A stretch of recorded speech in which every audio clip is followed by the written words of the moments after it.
பார்க்காத ஓசைகள், இதழ் தாண்டாத வார்த்தைகள், இமையாடாத பார்வைகள், இவை நான் கொண்ட மாற்றங்கள்.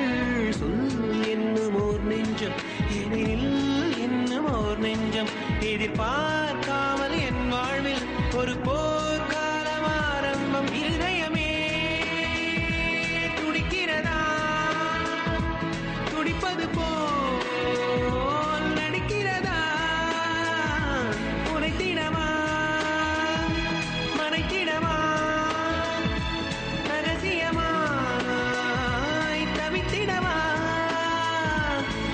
ஒரு பெண்ணின் நிறைவென்ன செய்யும், என்னை கத்தி இல்லாமல் கொய்யும், இதில் மீ